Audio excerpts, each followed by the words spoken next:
Les Chinois, tout comme les Russes, aux Nations Unies, ils partent du Congo. Ils défendent le Congo. Mais on se rend compte que ce sont les Congolais eux-mêmes qui vont détruire leur propre pays. Qu'est-ce que vous voulez? Les ministères de l'Intérieur doivent nous garantir la sécurité chaque fois qu'on veut se mobiliser. Parce qu'on ne peut pas se mobiliser à la salle ici. Chaque fois qu'on veut manifester, on nous arrête, on nous est touché la prison pendant que notre pays est en train de partir. Je suis ressortissant du territoire où, jours et nuits, les Congolais sont massacrés depuis plus de 2 ans par des individus que l'État continue à qualifier de présumés à Defnaru.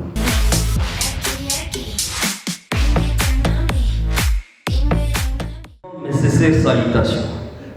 Vous tous ici présents, qui certainement sentez la peine en voyant les événements odieux qui déchirent notre nation, avez jugé mieux de sacrifier de votre temps pour venir prendre part à cette grande rencontre.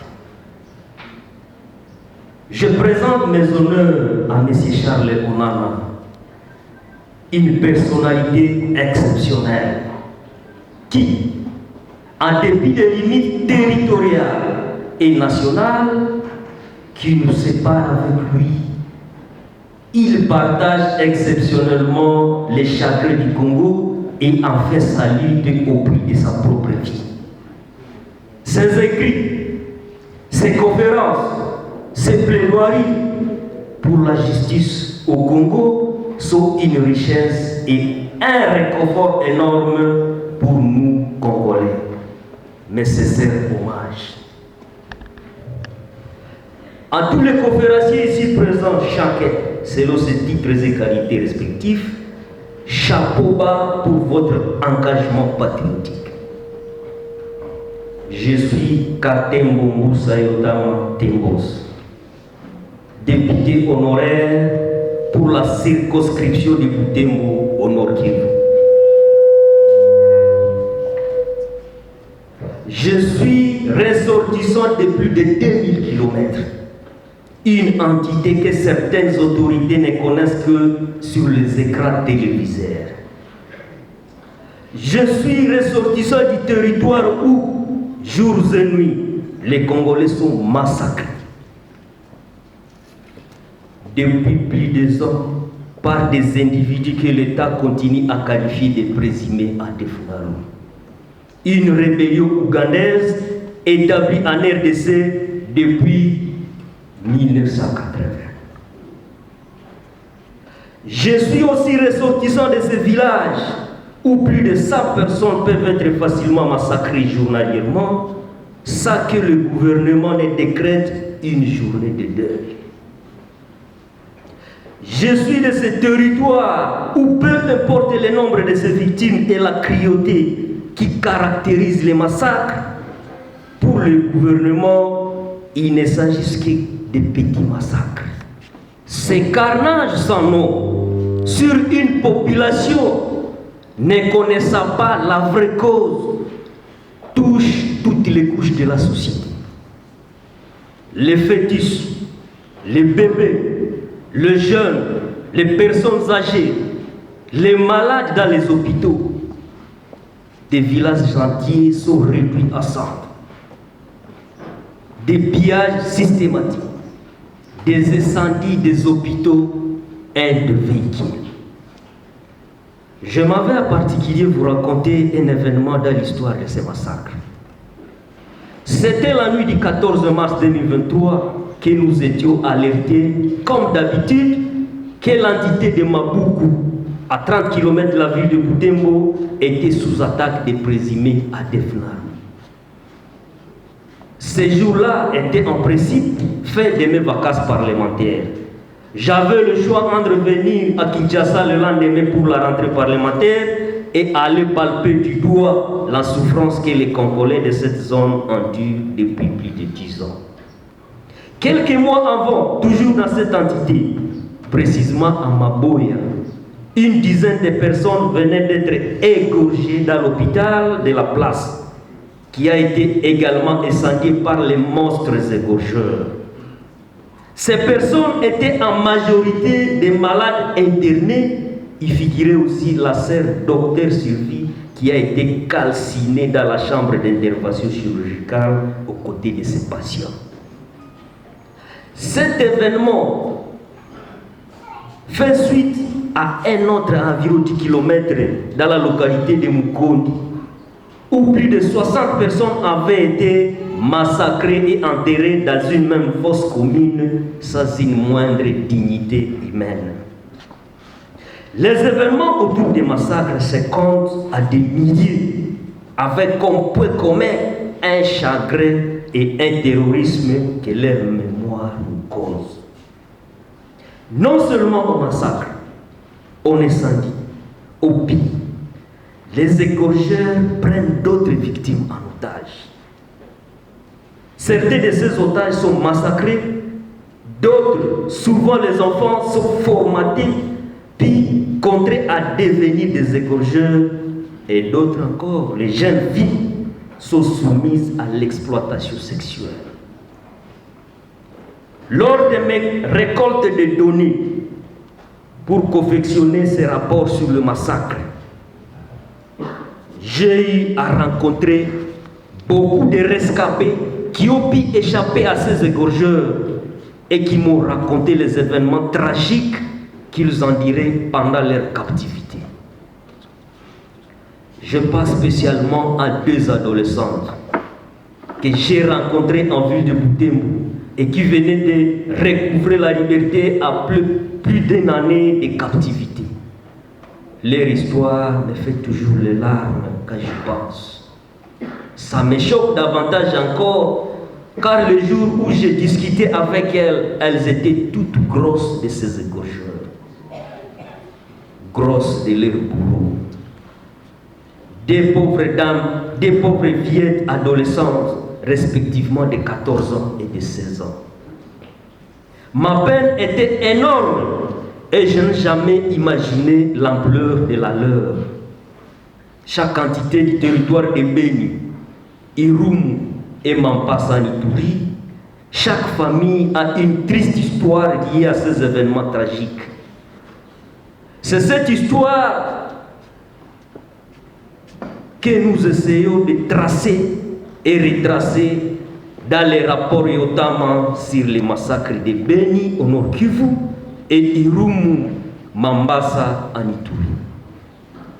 En revenant sur l'expérience de Mabuku, j'ai résolu de me rendre sur la scène des massacres et sécher pour quelques semaines les activités parlementaires. De Butembo où j'étais et Mabuku, c'est environ 30 km au Nord Kivu.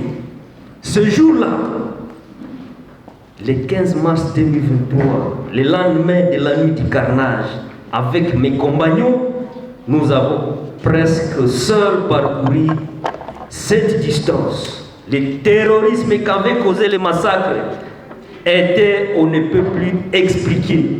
C'était un désastre total. Je parie que beaucoup d'entre nous ne sont pas informés sur ces événements. Pourtant, c'est la réalité que nous autres, nous vivons tous les jours à Beni, Irumu, Mambasa, sous silence propre aux morts. Ce silence nous a poussé à dresser des rapports que nous avons intitulés Rapport Yotama sur les massacres de Beni, Irumu et Mambasa. Nous avons déjà 2 versions. La seconde complète la première. Nous avons aussi dressé un autre sur l'état de siège, où nous essayons d'établir les grands paradoxes entre honneur qui couvre l'état de siège et son résultat alarmant sur terrain. À terme d'un nombre de morts, nous avons constaté que la première année de l'état de siège, comparé à l'avant, l'état de siège était très meurtrier, mais aussi restait l'année la plus meurtrière de l'histoire des massacres, selon les données que nous disposons. Dans ce rapport, nous reprenons les identités des victimes, les dates et les lieux de massacre, les destructions matérielles, une ébauche sur la vraie identité des tueurs, mais aussi des recommandations. Très chers frères et sœurs, la dernière version qui date de mai 2022 recense les noms de plus de 15 000 victimes massacrées, plus de 2000 maisons incendiées, plus de 1000 véhicules pillés et brûlés, des milliers d'otages à captivité. Ces rapports, curieusement, sont déjà dans toutes les institutions du pays, dans les ambassades des grandes puissances, à la CPI, à Rome et ailleurs. Aujourd'hui, en dépit de nos dénonciations, les massacres continuent. Et le gouvernement continue à les qualifier de petits massacres. Pourtant, selon toute probabilité, les Congolais peuvent être en train d'être égorgés à ce moment où nous vous parlons. Enfin, ces massacres sont délibérément ignorés. On ne sait pas pourquoi. Pourtant, selon les données que nous continuons à actualiser et qui feront l'objet des prochains rapports, les victimes se comptent déjà à plus de 35 000 personnes égorgées.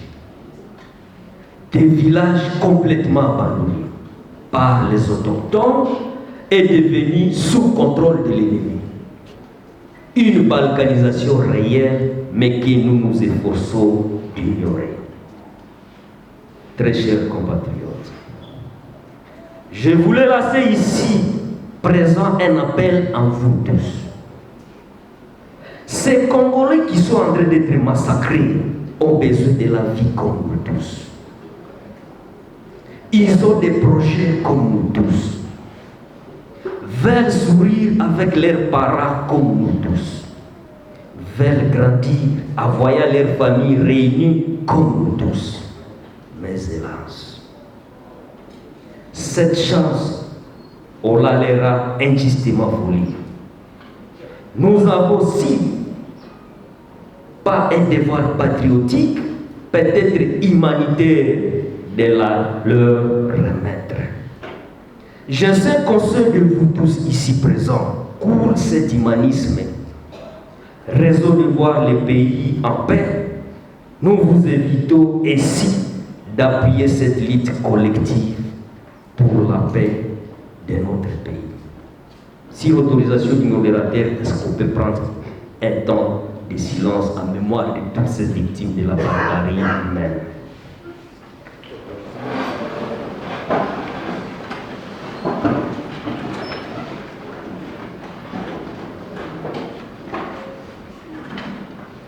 Merci beaucoup et nous vous remercions.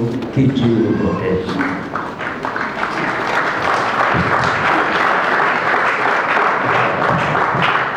Merci beaucoup. Bonjour à tout le monde. Je suis Monsieur Pascal Kitenge, éditeur du magazine L'Oreille au centre de l'Afrique. J'ai toujours milité pour le bien du Congo.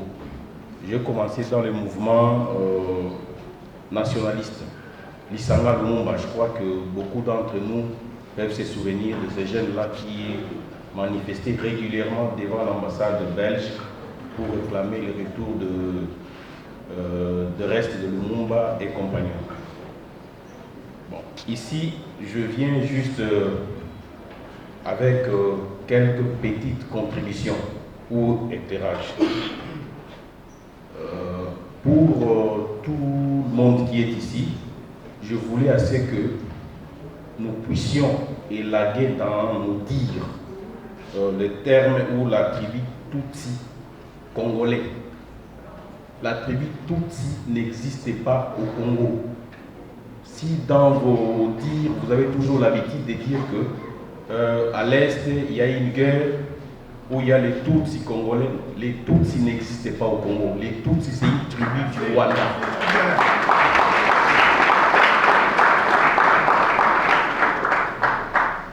Ma deuxième contribution est celle-ci. Nos autorités doivent remettre dans l'armée le cours d'éducation civique À l'époque, c'est Mzee Kabila qui en avait. Il y avait un temps, de 19h à 21h.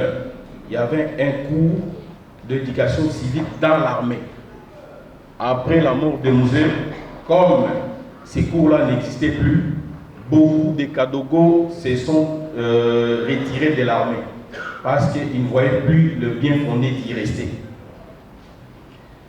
La deuxième des choses, et la troisième, pardon, c'est que nos autorités doivent faire un effort de caser nos militaires. Nous sommes pratiquement les seuls pays au monde où on peut trouver un commandant de bataillon qui habite Maluku. Ces hommes sont au camp Kokolo. En cas d'une attaque, comment est-ce que ces troupes seront commandées? Nous faisons vraiment une exception de commandement dans ce monde. Bon, heureusement que Dieu protège encore l'ouest du pays. Et pour ma dernière contribution, nos autorités doivent tout faire pour créer une structure de pharmacovigilance. Le professeur Malou a parlé d'une extermination de nos populations. Au Congo, nous sommes pratiquement le seul pays au monde où, après vaccination, il n'y a aucune équipe qui passe pour constater ce qu'il y a eu comme effet secondaire. On vous vaccine, point barre, et les gens qui sont passés pour vacciner sont payés et ils partent. Les conséquences n'intéressent personne. Merci beaucoup, c'est ce que j'avais comme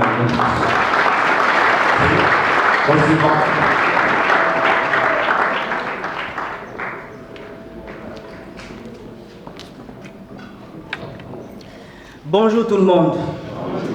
Je suis Roger Mantekele. Je pense que c'est une figure assez connue dans ce magazine parce que je mobilise pour Conscience nationale congolaise. Et je suis aussi porte-parole du mouvement des indignés. Les mouvements qui, pour la première fois, a défié le Rwanda en allant manifester devant l'ambassade pour exiger le départ des Karega. Même si ça nous a coûté au moins 2 ans, mais quand même il était parti. Il est parti à Belgique. Nous avons aussi mobilisé là-bas pour le réseau et on l'a fait partir de Belgique. Je prends la parole pour remercier sincèrement le professeur Kabongo et l'autre, le nom m'échappe un peu, le professeur Pilipili, dont les enseignements sont si précieux que si on s'en approprie, nous pouvons libérer ce pays. Je viens d'Argentine, il fait de cela 1 mois, dans la ville de Mar del Plata. On a quitté la capitale Buenos Aires pour cette ville, ça fait 6 heures de route. Ce que le professeur a dit, l'extermination des peuples indigènes. Nous avons palpé du doigt cette réalité parce que dans la conférence à laquelle on a participé, il y avait ces rescapés, les quelques indigènes justement, qui ont été massacrés. Et ils sont retranchés dans des forêts là-bas, la cordillère des Andes, oubliés, ignorés, ils n'ont aucune place dans la société argentine. Et tout cela se passe dans le reste de l'Amérique latine. Le professeur a parlé de sud-américanisation. Ça peut nous arriver, ce n'est pas une histoire à raconter, j'ai vu ça de mes propres yeux. Je suis aussi ressortissant de Beni, cette ville martyre, c'est Grand Nord martyr, où on égorge les gens chaque jour. Justement, c'est dans la même logique. On parle de terrorisme, oui, c'est un terrorisme, mais habillé pour justement cacher cette extermination sans nom. Pourquoi? Parce que la Grande-Bretagne, les États-Unis veulent rééditer cette australisation, ce qu'ils avaient fait en Australie et en Nouvelle-Zélande pour massacrer les Noirs et les aborigènes. Ils sont entrés au Congo pendant que nous sommes distraits. Alors, si j'interviens, je ne vais pas être assez long. C'est pour dire quoi? Le terrorisme, s'il y a béni, oui, mais c'est le terrorisme fabriqué. Je fais référence à l'auteur Grégoire Lalieu. Il a écrit un petit livre très intéressant qu'on appelle Jihad Made in USA. C'est un petit livre vraiment très intéressant qui montre comment on peut, des crimes organisés, qu'on peut habiller à terrorisme. Et on nous fait gober ça, ce sont des théories qu'ils ont bien ficelées, et nous, comme des moutons de panique, on ne fait que suivre, alors qu'il n'en est pas question. Grégoire Lalieu a écrit un autre livre qu'on appelle, avec Michel Collomb, qu'on appelle La stratégie chaos. Je pense que les coachs Félix, c'est mon coach, je pense que je suis de tous les saluts. Il connaît bien ces livres. Ce qui s'est fait est planifié, calculé. Malheureusement, nous Congolais, on est distraits. Que ce soit les hommes politiques, que ce soit les élites, on fait fi de tout ce qui se passe. Alors, pour conclure, qu'est-ce que j'allais dire? La balkanisation de l'Afrique dont on parle aujourd'hui, le professeur parlait de sud-américanisation. Effectivement, en Amérique du Sud, on est en train de vouloir saucissonner encore des pays que les Espagnols, les Portugais et d'autres colons, les Anglais ont colonisé en Amérique latine. C'est le même schéma qu'on veut nous imposer ici au Congo. Il n'y a pas que le Soudan qui a été partitionné. Je vous donne aussi l'exemple de l'Éthiopie, l'Érythrée. Il y a un territoire, un pays aujourd'hui qui s'appelle l'Érythrée. Ça faisait un seul pays avec l'Éthiopie. Aujourd'hui, l'Éthiopie n'a même pas accès à la mer Rouge. Pourquoi? Parce qu'il y a eu des gens qui ont manipulé, et puis le pays s'est retrouvé divisé. Et ces vents-là, de vouloir refaire les frontières, est en train de souffler. Et notre pays est dans les grandes heures. Pour dire quoi? Nous devons résister à cette nouvelle vague de tuerie ou d'extermination. Parce que les gens veulent prendre ces pays-là parce que c'est l'avenir, l'économie du monde. L'avenir de l'économie du monde, c'est autour justement des enjeux et ces minéraux qui existent dans cette partie du pays. Donc, j'en appelle vraiment à une mobilisation tous azimuts, comme nous les indignes en avons déjà fait le premier pas, à défier le Rwanda, en essayant d'affaiblir les diplomaties, parce qu'on est vraiment actifs sur ce plan-là, et n'hésitez pas à nous rejoindre dans ces combats. Mais qu'est-ce que j'ai pour finir, j'allais dire ceci. Le ministère de l'Intérieur, c'est vrai, il y a des manipulations, des groupes qu'on peut manipuler ça et là. Le ministère de l'Intérieur doit nous garantir la sécurité chaque fois qu'on veut se mobiliser. Parce qu'on ne peut pas se mobiliser à la salle ici. Chaque fois qu'on veut manifester, on nous arrête, on nous a touché la prison pendant que notre pays est en train de partir. L'excellence du ministre Kazali, Piquet, vraiment, s'il y a quelqu'un qui peut lui faire parvenir ce message, qu'il mette un plan pour sécuriser les personnes qui sont prêtes à se mobiliser pour ce pays. Je vous remercie.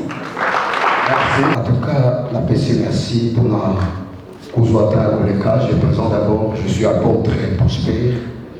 D'ailleurs, quand c'est présenté, je pour la un peu de conseils pour compléter mon pied pour la Moukanabiso.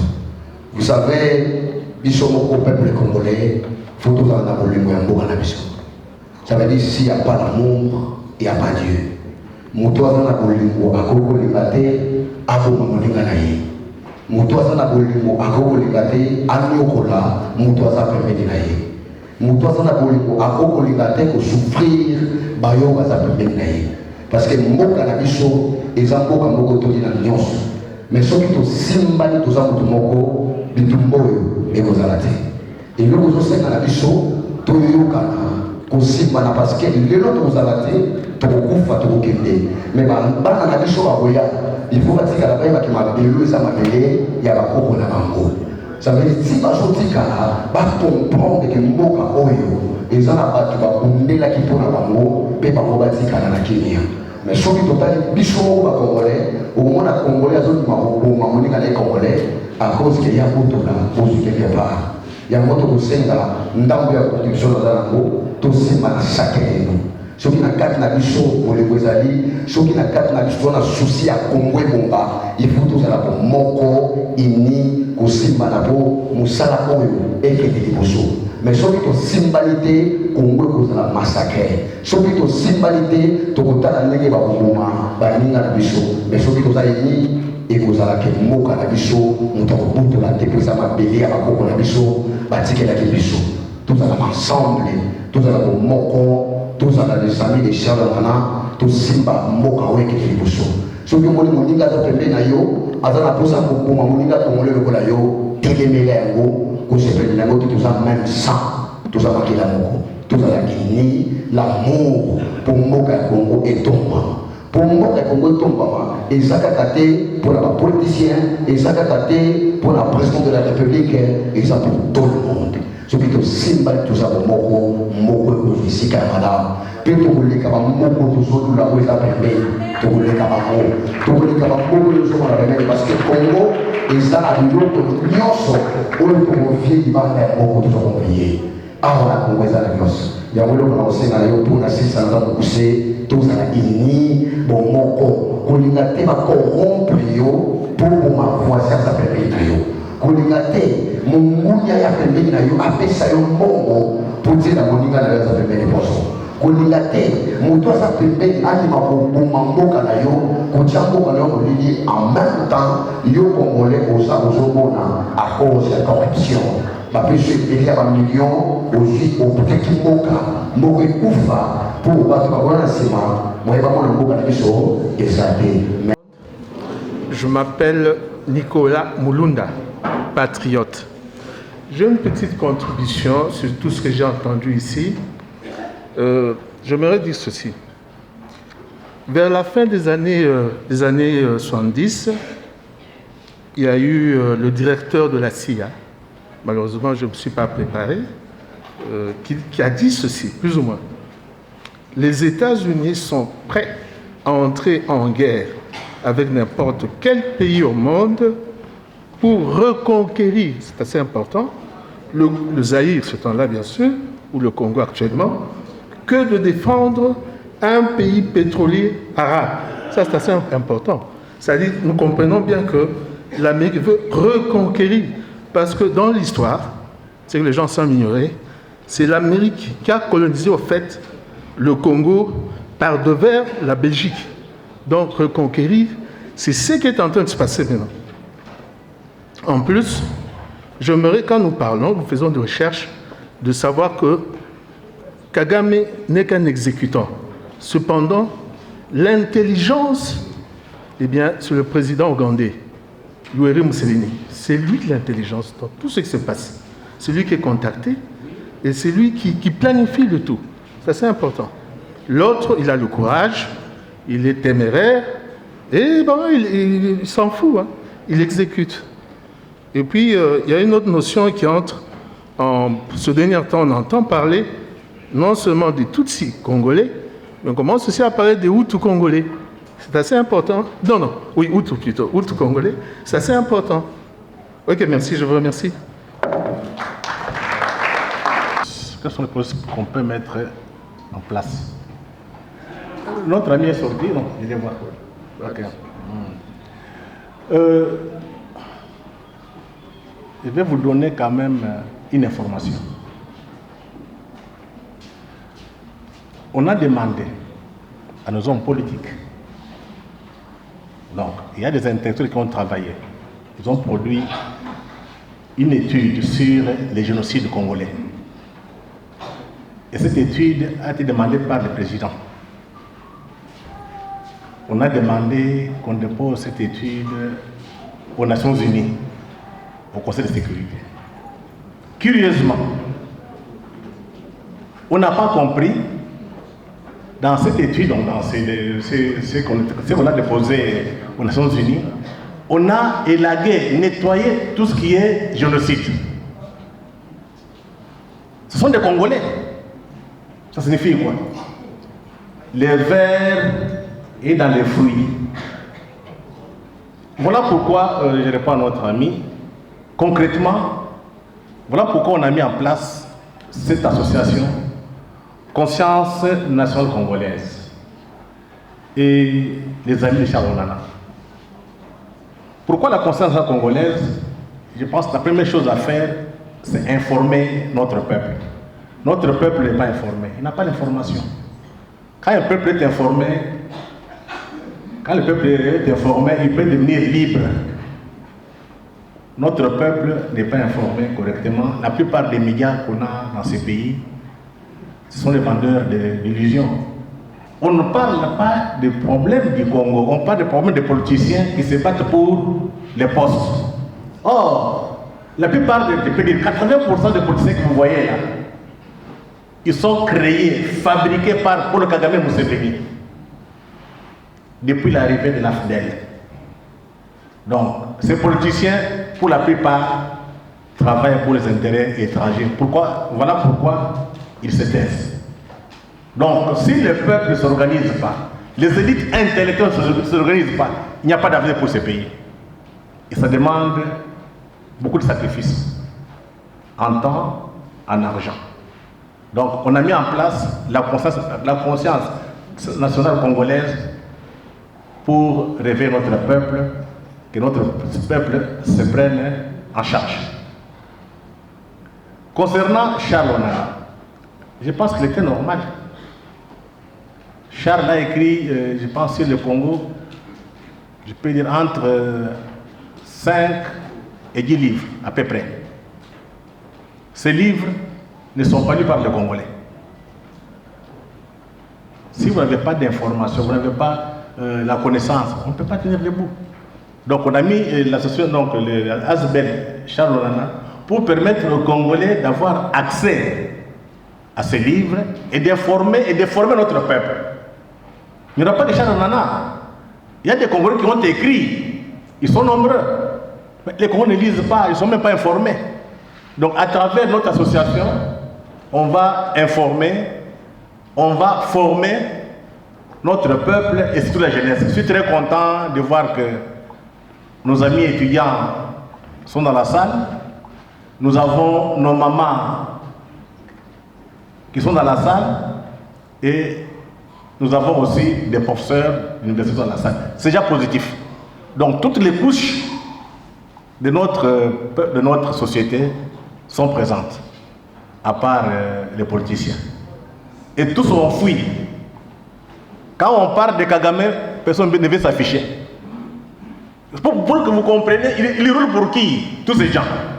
Normalement, avec telle conférence, on devrait avoir beaucoup de politiciens ici. Est-ce que vous les voyez? Tous ont fui, ils ont peur de leur maître, Paul Kagame. Ils ont peur des ambassades ici qui vont les appeler. Pourquoi vous êtes passé par là? Donc, notre avenir est dans nos mains. On n'a pas d'autre choix. Donc, si on ne s'organise pas, nous serons les esclaves des autres. Deuxième question. Allez voir les puissances émergentes, anciennes puissances, pour sanctionner le Rwanda. Oui, c'est vrai, en matière d'État, il n'y a pas d'intérêt. L'État n'a que des intérêts à défendre. Il n'y a que des intérêts. Que ce soit la Chine, que ce soit l'Amérique, que ce soit l'Israël, que ce soit tous les pays qui viennent ici, ils viennent pour leurs propres intérêts. Mais quand ils nous trouvent qu'on est naïf, pour ne pas dire, quand on trouve qu'on est idiot, on est désorganisé, on nous exploite. On ne peut pas les condamner. La faute est à nous. Personne ne nous empêche de parler dans ce pays. Personne ne nous empêche de nous organiser. Pourquoi on ne les fait pas? Donc, ces gens-là vont comprendre quand on va construire un rapport de force. Depuis que le président Tshisekedi a fait l'interview à Paris, je vous dis que l'Occident est déstabilisé. Parce qu'on leur a dit la vérité en face. Et je vois les Congolais ici, ils ont peur.